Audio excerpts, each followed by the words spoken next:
Hello, everyone, and welcome today to Blunt Talk. Now, I know this is a different title than what you are used to seeing from us, and that's because we are doing something different. Red, as you know, my lovely co-host with me right now. Say hello, Red. Oh, hi. Friend of the show, Red. We have come together to do our own little side series on fighting the void, called Blunt Talk, where basically we can just be as blunt as we want, maybe use some cuss words, and just talk about whenever it hits us. Yes. Yeah, I know, Red, you and I have been talking about this for a while. And in fact, we've been like planning this episode for a while. Yes, we have, but life kind of gets in the way sometimes. Right? Like I feel like it's like, okay, we're gonna do this, we're gonna do this weekend. And then it's like, hey, so guess what? Like I think has it happened once or twice with us? I think it was twice. For this particular episode, I think it was twice to start this. Yeah, twice, and it almost happened a third time because I think I'm coming down with a fever. So Yeah. It's okay. You'll be delirious during it, so it'll just have it'll make humor it more added of a in. show. Yes, it'll make it more of a show. And and if you're wondering why both of our webcams are off, it's because of the more sensitive topic we're talking about today, which is toxicity and narcissism. That's always fun. Mm-hmm. Now, unfortunately, go ahead. I was just going to say, and plus, I liked the idea of the webcam being off for both of us because I know we both experienced some pretty horrendous type of things. And if we would get into them, I know even for me, yes, I do actually cry sometimes. I know, shocking. And I really didn't think that I was comfortable doing that on video Yeah, in case it would happen. yeah, same here. And considering I actually, believe it or not, I get even more emotional when I'm sick. So that Oh goes no. so Oh no. yeah. You're already emotional. Right? It's like I'm I already know. we'll see what happens, won't we? But yeah, I'd I'd say you've dealt with a fair amount worse than I have though. I wouldn't say worse. I would probably just say different. That's true. That's fair. Just a different kind. That's all. Yeah, that's fair. Mine has been more so in like the case of friendships. I haven't experienced it thankfully in like a romantic relationship. Right. Yeah. And I hope And I you don't. go ahead. I just said I hope you don't. Yeah, same here. Thankfully I have Lucas, but same here. Right. And I know you've mentioned before that you've dealt with both. Yeah, yeah. And my dad too. Oh yeah. Like growing up and whatnot. Yep. Yeah. So I had a family member, romantic relationship with one, and a lot of friends. I attract toxic friends. Oh man. I'm a magnet for crazy people, You but know, not my crazy. Just so we're clear, because I know that I'm crazy, but not my it's a like the different it's a yeah different crazy. Yeah. yeah. It's a not fun crazy. Yeah. Not gonna lie, I get my moments too, like I get my moments too as well where I'm just like, why does this keep happening? Like yeah, Like to you with people. yeah. It's Yeah. because certain people, I think it's who we are as people, which would surprise probably a lot of people listening, because we kind of seem like we would be extremely different people. Yeah. But Krystle and I have actually come to the conclusion that we are actually not much different. We're actually a lot alike. Yeah. It's just our personalities are different, but the core of who we are is pretty much the same. Yeah. Would It's that sort be fair? sorry, go ahead. No, I just said, would that be fair to say? Yeah, I agree. It's our personalities are different, and because our personalities are different, we express those things in a and because of those personality differences, we express those characteristics in a different way. Right. I'd say so. Now, how do we want to do this? Because I know the first thing we want to talk about is how to spot the signs of toxic and narcissistic behavior. Okay. Well, they kind of overlap. You know what I mean? Like there's no, because narcissistic people obviously are toxic. So I think we could just start out with some signs and just have the conversation progress naturally. Yeah. Would you like to go first with some of the most common things you've noticed? Oh yeah, sure. Well, they're very manipulative. This is true for both plain toxic people and narcissistic people. They both exhibit a lot of manipulation. And they both have divide and conquer, which they'll do. They'll take friends and they'll make it where they're just trying to separate everyone, right? Like they love to be the center piece for all the information. They'll go to one friend with something. Let's say they'll just talk about somebody and that person will agree with them, be like, yeah, that person's an asshole. Yeah. And then that toxic person / narcissist will go to the other person that they just got done talking about and say, you'll never guess what this person said to you.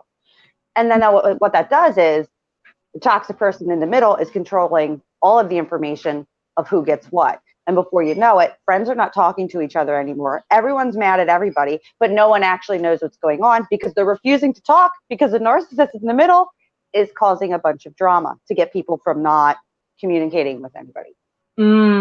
Yeah, I don't think I was in that situation, but I've definitely heard of those situations, and I would say witnessed it from the outside. Yeah. And there's also another one. They speak badly about pretty much everybody. And I don't mean, because we all speak badly about people, right? Because we all have a little bit of narcissism, whether we want to admit it or not. But what I'm talking about is every single person from their past was user, a narcissist. Narcissists love to throw around narcissism. And I know it's funny because we're actually talking about narcissists. So it's kind of ironic. But narcissists love to call other people narcissists. It's what they do. It's a way to deflect. And as soon as you call out a narcissist on it, the first thing they want to say is, oh no, they're the narcissist. And you're not as evil of a person, so you're not going to be as nasty and play the game as nasty as what they would be willing to. But I'm talking everyone from their past. There's no way every boyfriend, every girlfriend, every friend you've ever had has been entirely bad, but that's not how they see it. They see it as you're 100% bad or you're 100% good. There's no gray area with people. It's just everything is black and white. Yeah, and it's that's just not how the world works. Like even like I'm thinking about it right now of like, is there anyone from like my past that I didn't necessarily have things end well with? Would I be like, oh, there was nothing good about them? And I can only really think of like one person. And all the people I've had issues with, I can only think of one person that I would have a hard time saying good things about.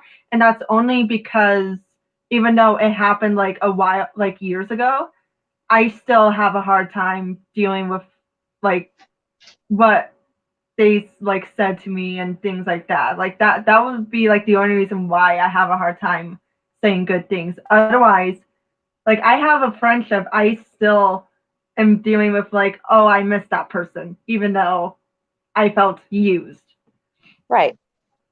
Well, and I mean that's completely normal because like what everybody from your past, the majority of people are not going to say they're entirely bad. Even the man that abused me, I can't say that he was entirely bad. I can't. There were some good things, but the bad far outweighed them. You know what I mean? And it's okay, and it's completely normal to say, hey, the man that abused me, yeah, there were certain things he did right. Never forgot my birthday, mainly because he always wanted to make it a living hell for me. But, you know, he never forgot. So, I mean, you can always find something positive to say about pretty much anybody. Yeah. But when they're disordered, they just can't. I don't even think, I'm not sure if they understand that they're doing it. Which is why I'm learning anyway. I'm trying to finally figure out how to not entirely blame them 100% for their actions, because I'm not entirely sure they even know they're doing it. Like I'm still kind of trying to figure out, do they know they're doing it? Do they not know? Do they sometimes know? Do they sometimes not? Like, you see what I'm saying? Because you can't really, if they don't know they're doing it, it's hard to kind of have those really angry feelings towards them because they don't know. And a lot of them have been hurt, which is why they have a lot of the toxic issues. This is what happened with narcissists too. A lot of times they were abused in their past. It's not an excuse, but it is something that led to them being the way that they are. Yeah. I can't even not be sympathetic then. What the hell? This is an asshole. That's what it should just be. They're an asshole. That's it. But I'm like, oh, they were abused. I kind of, you know what? Fuck that. No, we're not feeling bad for them. They're assholes. That's it. That's just it. We're done. I was just about to say, I think it depends on a lot of, like, as you said, like the background. Like, I'm sure there are some cases where it's because of past abuse. Because I know some of the people I had issues with were severely abused in their past. So I definitely see and agree with where you're getting at. I guess I think it might more so depend on the person. Probably. And I think it depends too on, like, I think there are different levels of awareness. Like not everyone I had issues with I could say were like, oh, they were clearly conspiring to, like, fall out. Like, no, like, I love that word. Like, I can't. I love the word conspiring. It just sounds so fun. I don't know why. It just sounds fun. I'll mark that off for one of the signs of my toxicity right there. It sounds fun. Anyway, go ahead. Conspiring. But yeah, because it's like, I know. Well, I mean, I shouldn't say I know. I'm certain that, like, one friendship that I had fall out with, I have a feeling that they were, saying stuff behind my back without me knowing, but also knowing, like, okay, they might not have been like in a healthy state of mind. I can recognize that, like, they weren't necessarily their intention wasn't to break the friendship up. It was just, but they also probably knew they shouldn't be doing it, but they probably also didn't have the mindset of, we're purposely going to ruin this friendship. Like, that's not what it was. It just, it is what it is. Well, I have no idea. It was a venting thing, probably. They were just venting like you would do to a friend. Everyone talks about somebody behind their back. It's just a different level with toxic people. That's all. Yeah, exactly. Thank you, Red. That makes way more sense than whatever the heck I was trying to say. Well, yeah, I mean, everyone does it. When you get mad at somebody, your close friends, you're going to be like, oh, you'll never guess what this bitch did. I'm so angry and blah, blah, blah. And luckily for me, I have a pretty close guy friend, Juan, shout out. He always calms me down. I'm like, what the fuck? And then he puts things in perspective. And I think it's important to have those kind of friendships where, especially when you have my personality, because I am very emotional, much like you. But like we've said earlier, it presents itself a lot differently. When I get very emotional, I get really pent up, kind of like an animal where I'm like, oh, I can't believe this shit, blah, blah, blah. And I'm shouting like that Bill Burr guy, that comedian, how he starts shouting when he gets upset. That's how I do it. You're a little more like, I'm Start really upset. like your go-to is like to fight, and mine is to just I just turn into I don't know what happened. I don't understand. Like I just start bawling, and it's like it doesn't matter what emotion it is. Like even when Right. I'm mad, I'll just be like, I want to do something, but I can't because I'm really mad right now, and I do something stupid, but I'm mad. But see, that's an interesting fact. When I get really extremely angry, I actually cry too. Oh, I was so gonna say if you tell anyone, I'll kill you, but we're kind of live, so I guess I just told everybody. yeah. Um, I did want to share one red flag that I personally, this was a red flag that kind of like in every fallout was kind of the first sign for me that something wasn't right. And every Okay. single time for me, it's when I start noticing that things they say and do, or even everything they say doesn't exactly line up. Yep. Um, like like the first like real bad fallouts I had, it was I'm trying to think of like a specific example that's not like too specific. Like okay, say like they would have a hard time watching certain types of videos because it just kind of put them in a almost depressed state of mind. Mm-hmm. And then in the next turn, they'll say, "Oh yeah, no, I purposely watch that stuff because to help me like better understand certain things and blah blah blah blah."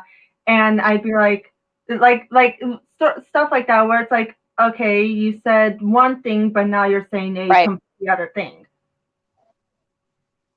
Oh yeah, like they never act the same. That's actually one of the signs. They never act exactly the same, and they'll do that with people too. I mean, human nature, what it is, we all tend to do it when we're around different people, but we're still being ourselves. Do you see what I mean? Like when I speak to you versus when I speak to someone who's more in line with my personality, Mm-hmm. I'm a little bit different. I'm still being me, but like with you, I'm a little calmer. Like not on the air, but like when we talk on the phone or through texts Yeah. or DMs, I'm a lot more gentle. I'm a lot more understanding.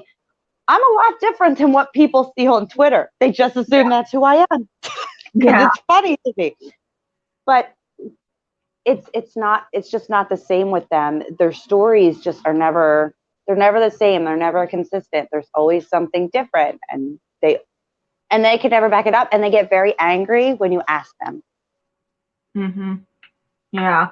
I don't think I've had people. Well, I mean, obviously in the final like quote unquote confrontation, I had people get angry with me, but I.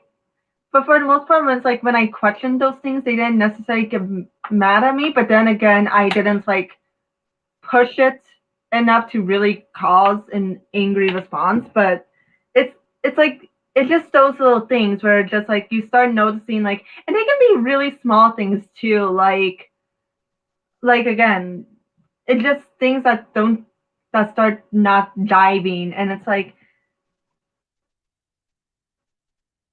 biggest tells when I I hear one thing but I'm seeing another thing. Right. That's the biggest thing for me. I see one thing, and I hear a different thing. Well, that makes sense. Mm-hmm. I've experienced that too. I don't think that was one of the main ones that I experienced, except in like the friendship one. Yeah. I experienced it a lot with those. With relationship ones, I think when you're with somebody in a romantic relationship that's toxic, I think it works a little bit different. You have a lot more of the manipulation stuff going on because you're kind of living together, most people, or at least you're with each other all the time and you're with each other a lot more than say a friendship. So a lot of manipulation, a lot of criticizing, a lot of kind of devaluing you. Um, I think you get more of that than, and silent treatment. That's a freaking big one.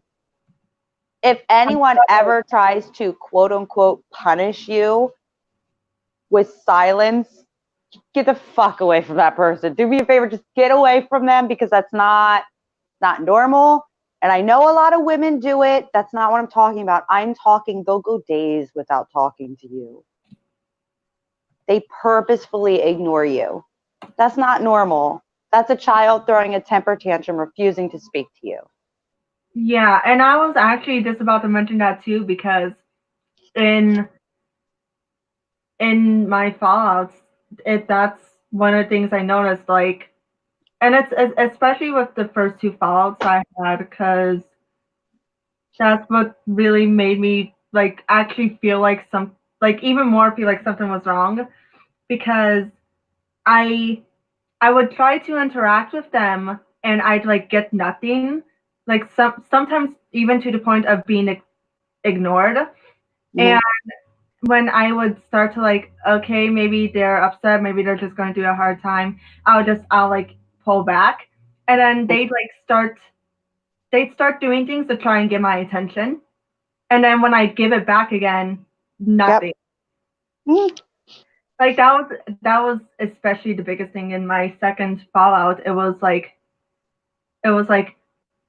they wanted me to give more attention. Like they even straight up said they wanted me to give more attention, so I would try to, and would get the cold shoulder. So I'm like, okay, I'll just something.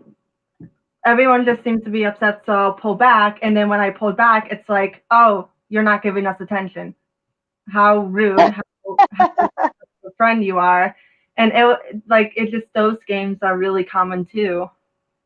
It's crazy, right? Where you're like, they push you to a point where you're like, am I the crazy one? Is it me? Like, am I doing this? Yeah. Until you speak to someone that's also rational, you're going to be in a continuous cycle in your own brain. Like, oh my gosh, am I doing all these things? And I think what it is because they project all of their stuff onto you. Mm-hmm. Everything they're doing, they put onto you. Yeah. And it's just, and I know with friendships, a lot of the things that happen in a friendship dynamic with toxic people is there's a lot of gossiping. Gossiping is a big one. It's so huge. And it could be something as simple with a toxic person. It could be something as simple as just getting away from them, just not being rude when you leave, just being like, I'm done. I'm just not done. I'm just not going to talk to you anymore. We're just done. And then all of a sudden, before you know it, all these people that used to like you, all of a sudden fucking hate you. And you're like, what the hell is going on? I used to talk to this person. I was nice to this person. And it's just, it gets really freaking exhausting. And with my personality versus your personality, I'm more of I'm going to put boxing gloves on and I'm going to fuck you up. Like, that's just who I am. And it's taken me a long time. And every so often that fighter person of me comes out. But then I'm like, no, we need to tuck her back in because we know that this is not how we deal with toxic people. We don't give them what they want because what they want is for you to fight and defend yourself. And really, at the end of the day, why should you defend yourself? You know who you are. The people that care about you know who you are. You're not losing anyone of value. And that's probably one of the things I would recommend for people dealing with toxic people to understand. You're not going to lose anyone of value. Anyone that's important, you're not going to lose them because they're not going to believe any of the bullshit that they hear. You don't need to defend yourself. Don't bother. It's a waste of time. Yeah, exactly. And it's especially interesting when you bring up the point of like you instantly want to put on the boxing gloves. No, because for me it's like I do have that like feeling deep down, but I'm more. I don't know. I don't know if it's because it just I like to. I don't know, but it's like it takes me a long time to actually get to that point of like, okay, I really need to do something because something's not right. Because right, for the most part, the red flags I pointed out, they all like for me at least in those situations, they hit the point in me where I want to be a good friend and I will do anything to be a good friend to you. So when I start seeing those red flags, I kind of start going, okay, maybe I'm just reading too much into it. Maybe I'm just misunderstanding. Maybe Yep. I'm doing this wrong. Maybe I'm doing that wrong. And it's like I kind of go through this whole, and to a degree, because I have people who I go to when these situations start coming up because it's they even if it's like nothing, if I'm worried something's going on, it'll bug me, and the only way to get it off my chest is to confide in a close friend. Right. So it's like I'd do that to kind of like, hey, am I the only one seeing this? Am I just reading too much into it? And for the most part, my close friends reaffirm like, yeah, something's not right. But Mm-hmm. and I kind of hate this about myself. I get freaking paranoid that like, okay, but maybe we're still wrong. like, Well, see, like I want to stop you really quick because I think I can help you here. You got to understand, I'm what? You just turned 20, right? yeah, Yeah, I'm 17 years older than you. I was you. 100% wondering if it was me being like, how could I be a better friend? Maybe I did something wrong. What did I do? Why is this person upset? How can I make them feel better? That was me. The angry woman that you see in front of you now, that's what I became because I got tired of it. Because yeah, I finally said, you know what? I'm tired. I can't keep doing this. But yeah. I understand what you mean. It just, oh my gosh, you're going to be me. Oh, oh, whoa. Well, that's I'm that's kidding. as well. Sorry. You're way too nice. You're even, yeah, I wasn't that nice. I'm just saying I had the same ideas and thought process that you did when I was your age. Yeah, and I don't have it as much now, but I remember when the my first couple of fallouts happened. I remember like I think it was more so with just the first time around. I got it's like it's funny looking back. But it's like in the moment it was such a big source of anxiety because I was so paranoid of being wrong and that it's my fault that I would actually think, okay, but maybe I didn't give the full story and I'm accidentally twisting my friend's opinion and that's why they agree with me because I'm not sure the details. Which doesn't even make sense because anytime I tell someone like what's going on, I'm always like, I mean, I don't know, like it could just be me, but it's like this is why like I tell the person it could be me as I'm getting advice and they're still saying it's not me and yet I'm like, but maybe Well, see, there's this saying, and I forget where I heard it because I used to go around and around and around because you get to the point, right, where you realize, and you've had a lot of experiences with this, and I've had a lot of experiences with this. God, I had a lot. But like you get to a point where you keep running into these people and you keep having the same problems that are happening over and over. And you get to a point in your logical brain where you're like, this has got to be me, right? Because like I yeah, keep experiencing this all the time. Like, am I the narcissist? Am I the toxic person? Like, and you start reading and you're like, maybe I need to call a therapist. Like, there's something really wrong with me. And I even, and I'm not embarrassed to say this, I even went to a therapist when I was younger because I couldn't figure out why I kept having these same patterns and same things like this.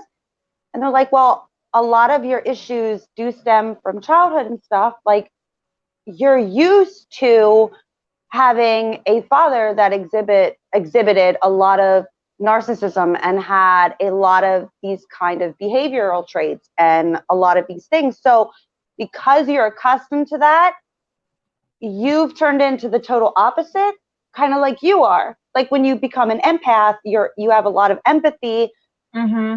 and those people are kind of naturally drawn to you Yeah, because especially when you have a parent that has one of those issues, you try to overcompensate and you try to make them feel better and make them happy. And like as you get older, you're kind of doing the same thing in your relationships, and it doesn't get better until you start to recognize some of the behaviors that you do, and especially codependency. That's a major big thing for a lot of people.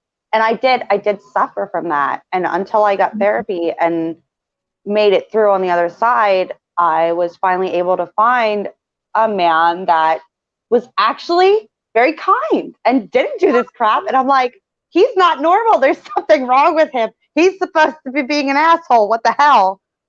Because I was just so used to it. Yeah.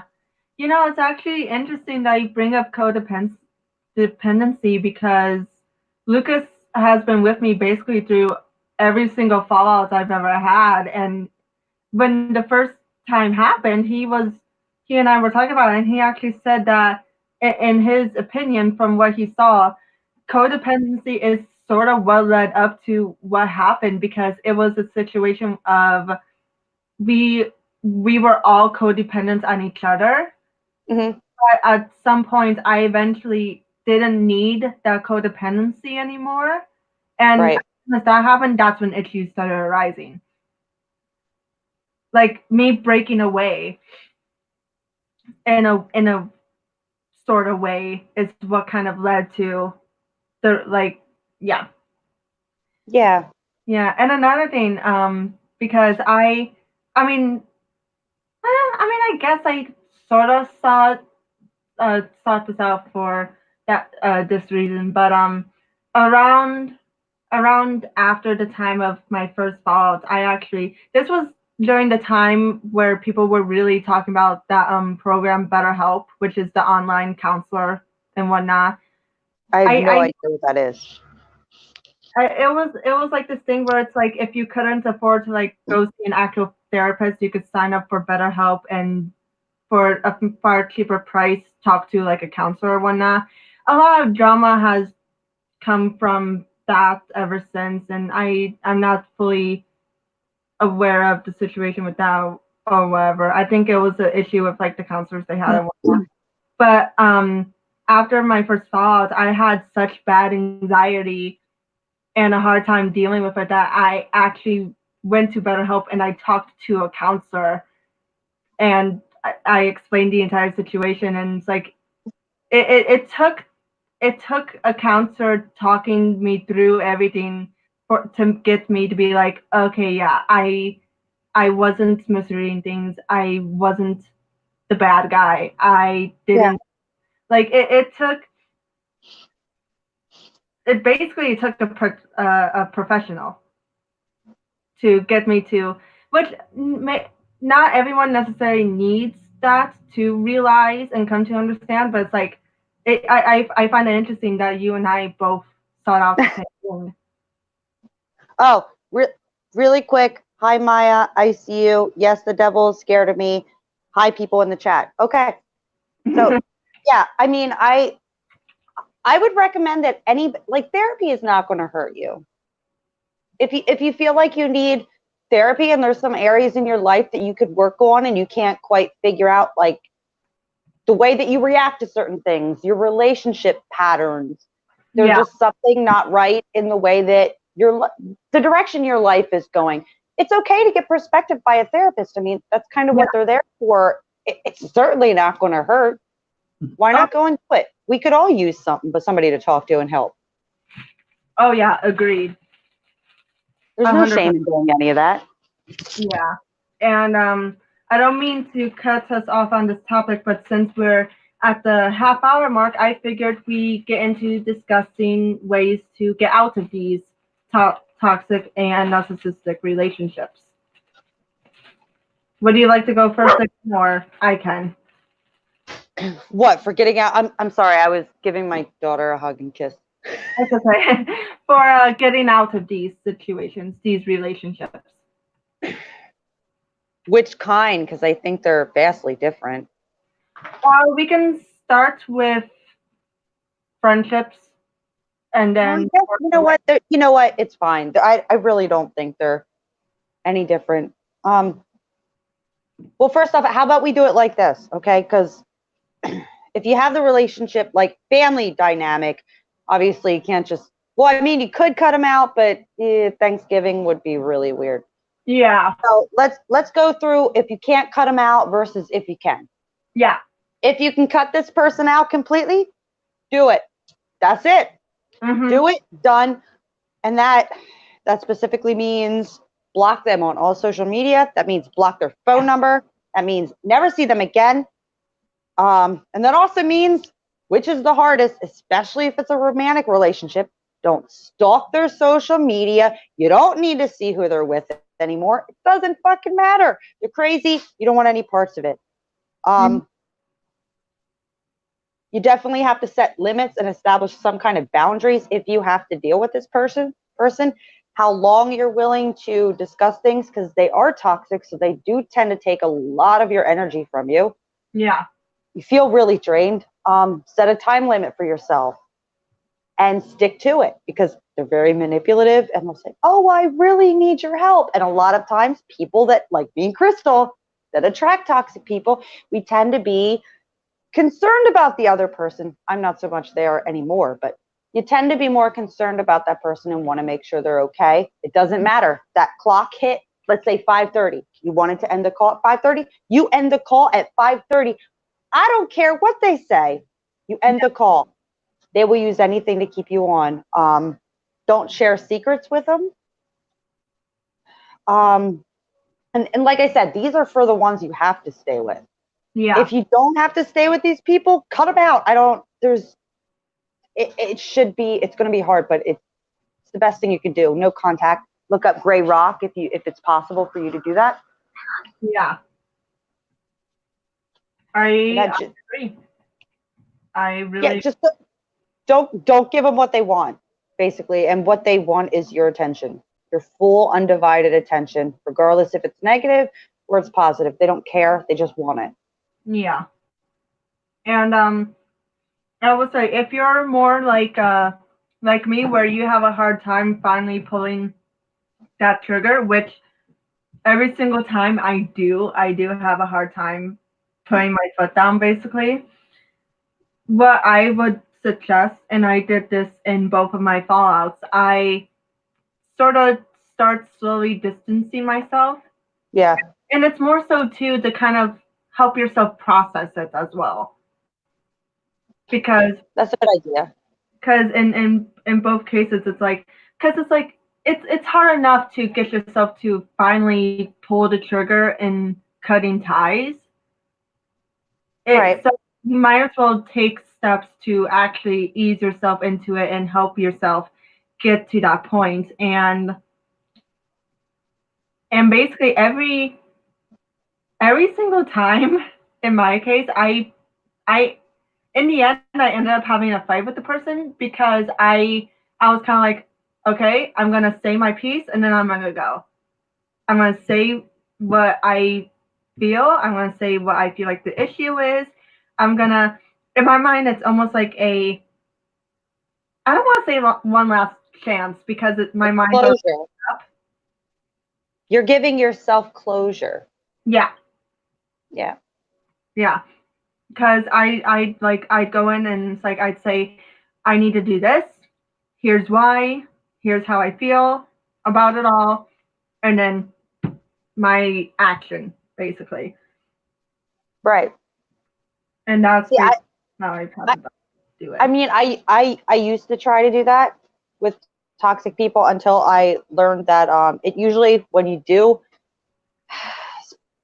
like, obviously with a romantic relationship, especially if you're living together, you can't really do what I'm about to say. But with friendships, yeah, I usually just cut them off, just be done and block them immediately, because it gets to the point where I've realized it always ends with them trying to manipulate me, them trying to use emotional kind of things to get me to remain in contact with them. And it was just, it's too exhausting to end one of those relationships with these kind of people. So I cut it off, because I think I've gotten to a different place in the healing process with these people than you might have. Yeah. Where I don't care to say my piece anymore. I don't care to defend myself anymore. I just don't care. I just don't care. And that's too exhausting.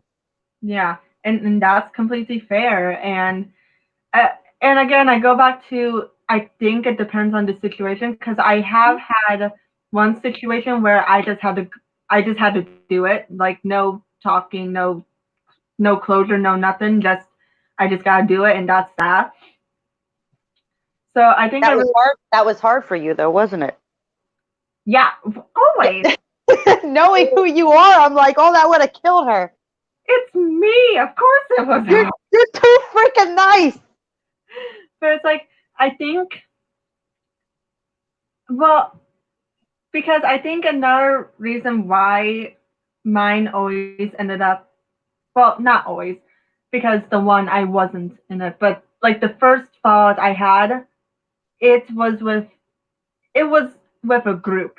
It was with a group of mine. So it's like, and I wasn't like cutting ties with everyone in it. So it was kind of a goodbye Mhm. message in the group almost.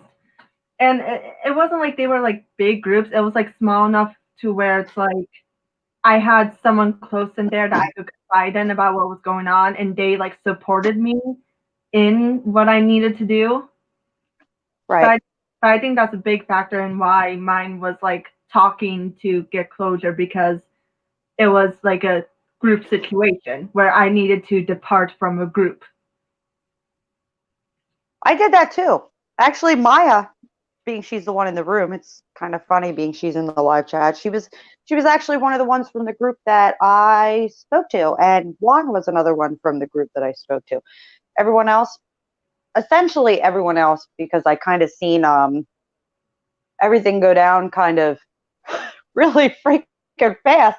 Once you do that and you split from people, things go down really fast. Yeah, Um, I just blocked everybody. Like I said, I don't care. Just don't care. And yeah. it got, unfortunately, it does when you're dealing with these people. It spreads so far. It's like it's almost like a disease, and I hate to call it that, but it almost spreads the same exact way, right? Like the one person has it, and then all of a sudden, two more have it, and then next thing you know, there's four, there's five, there's freaking six of them, and See, it gets to the point where everyone's starting to take part in it, and I'm like, you know what? Did I ever? It's not important, Twitter, right? Like it's not important. Your numbers are no longer important. It doesn't matter. Likes, retweets, doesn't matter.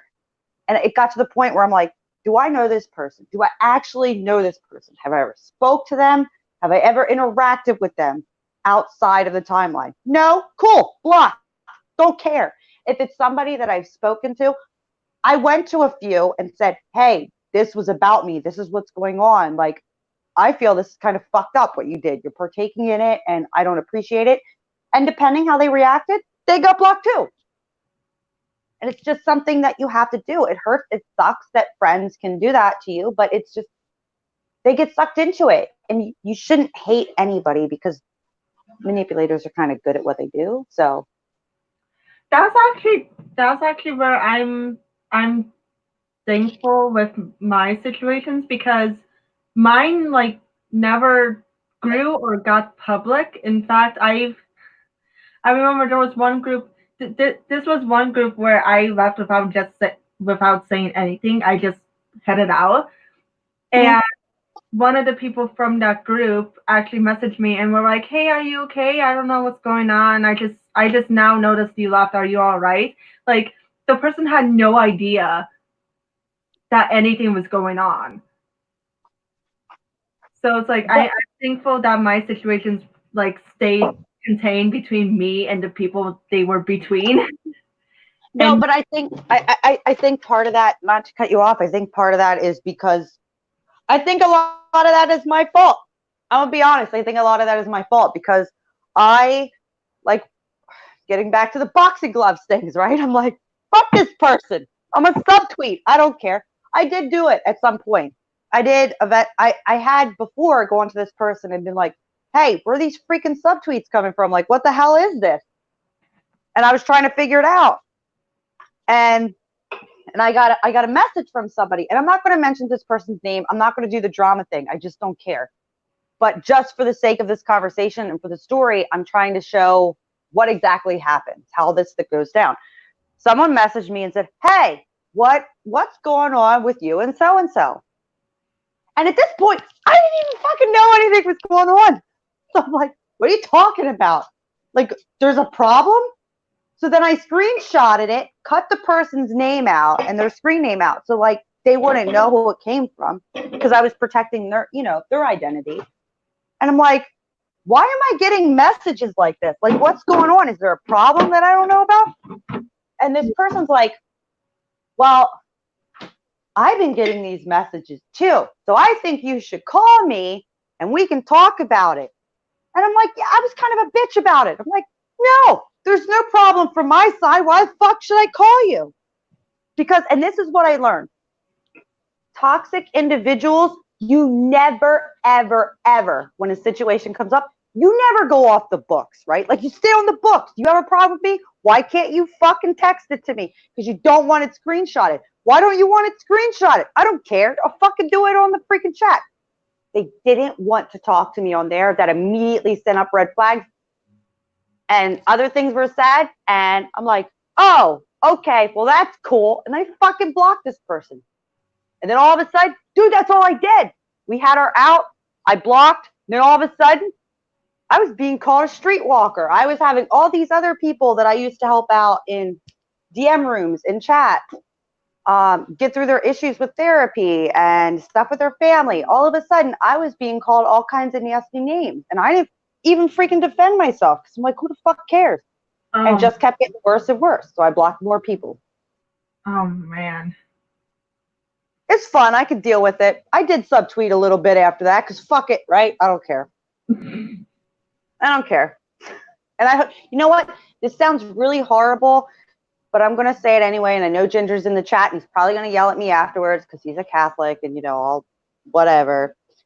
I hope it fucking hurt. I hope it fucking hurt because they did the same thing to me. And I know that's horrible and I shouldn't be like that. I do know, but sometimes that stuff feels good. Not going to lie. When someone torments you and does that shit, sometimes it feels good. I hear ya.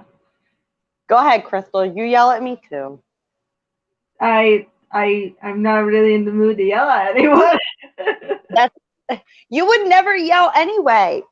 Yeah, I told you. He's going to yell at me. He said I might. He's going to yell at me. I'm sorry. But if it makes you feel better, I didn't feel any better that night. Like in the moment, I'm like, yeah, I hope it hurt. I know I'm saying it now, but I really hope that it didn't hurt because I'm not actually an asshole. I just talk like I'm more a badass than I am. I really hope that it didn't hurt because I shouldn't have done it. And I feel bad. Damn it. If you are listening, this person will know who they are. If you are listening, I really do apologize. And I just don't like you. That's all it is. I just don't like you. And if we could go our separate ways, that'd be great. I just don't like you. I think I said that like multiple times. I just don't like you. I'm just impressed of that turnaround considering Ginger only said the word yell and that's it. Well, I think he knows a lot of the issues that I went through, and I think he knows deep down who I am as a person, and he probably knows it affected me. So I don't really think that he would yell too much. Yeah. And I think it's normal in the heat of the moment to have those feelings because it's like I know when I get my moments where I reach my breaking point, that's like, oh, like I'm like I can't recreate right now, but I get those feelings of like I don't care anymore. I just want this to be over. I'm tired. Yeah. I don't want this anymore. And I do get fighty. I do want to fight. I don't necessarily do it because I know it's not smart of me to do it in that moment, but it makes me want to do it. Hey, Krystle, since this is our own thing, and I noticed Ginger doesn't really pay too much attention to the live comments, which I think you should, by the way. I think you'd get more engagements, Ginger. Matt did say, what is the deal with people sending screenshot to the other person? What would you like to answer that? Because I personally think it's just they thrive on drama and they want to spread it far and wide. That's why I think they do it. For the most part, I agree with you. It has like the only time I wouldn't question it if it's like a really close friend who I know doesn't pull that crap, who is only asking me because they're confused and like they block out. Like take for example, I had a situation where someone said something to me that really sounded like off and bad. Like I can't how what's the word I'm looking for? Basically it would be something that really went against my morals and Mm-hmm. and I wanted to make sure I wasn't taking it the wrong way.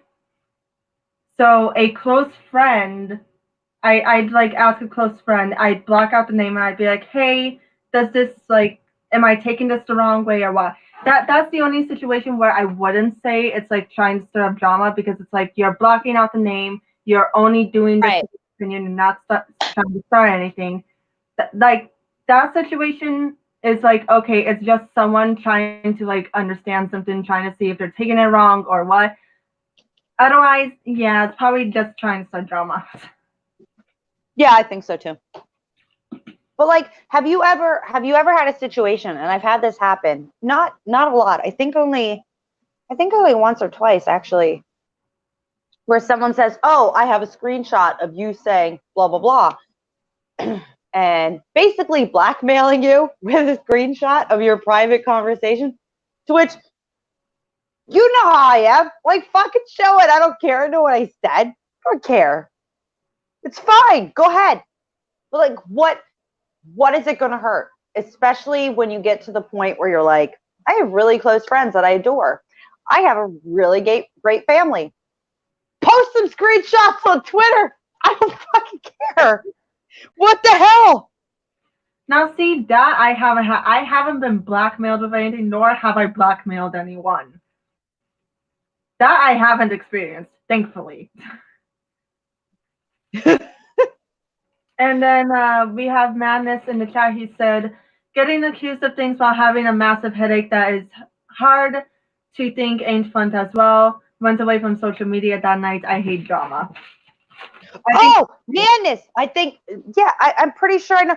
He's the one that sent me screenshot. Listen, Krystle, that whole drama situation, that went over to Discord.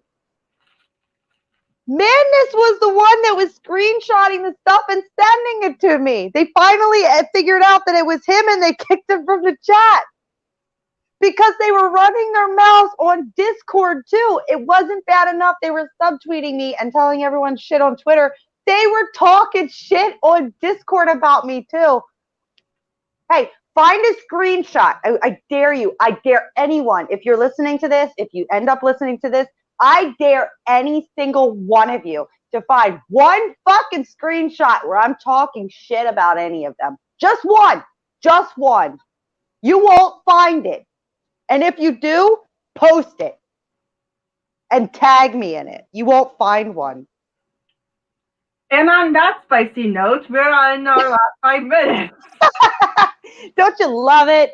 Just find one. I'm serious. Find one and tag me if you find it. And I'll apologize publicly. But you ain't going to find it. Oh boy. Yeah, I'll apologize publicly. Yeah, it's a dare. Find a screenshot of me talking shit about any of those bitches. Just one. Just one. You ain't going to find it. Hi, Krystle. I love you. So I think that's a good place to wrap up. I just want to say, side note, I literally hear Lucas in the other room laughing his ass off. It's pee-pee. Red, would you like to wrap up your son besides the dare, without the dare, would you like to wrap up the events of this episode?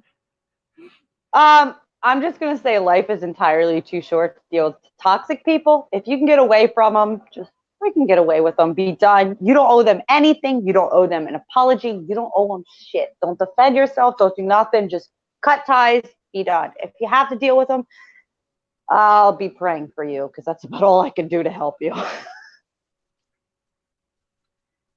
And as for my wrap up, I will just say trust yourself. If you feel like you have someone close to you that you trust and would like a second opinion and advice on how to handle a situation, go to them. But for the most part, just trust yourself and do what you need to do for your own self-care, for your own mental health. And Yes, Matt, I'll do that. I'm sorry. I'm sorry. And on that note, I would just like to say you can find Red on Twitter at Explosive Tweets. I am still on Twitter as well, but I'm not currently active because I am considering maybe changing things up and creating a new account. So, Woot woot. woo! So, Yay. I won't really be active there. You can obviously find us at Fighting the Void on Twitter and here on YouTube. And you can email us at fightthevoid@gmail.com of any hate mail or questions or anything like that. I don't know when Red and I will be back on to do another one of these, but until then, keep fighting the good fight. Bye.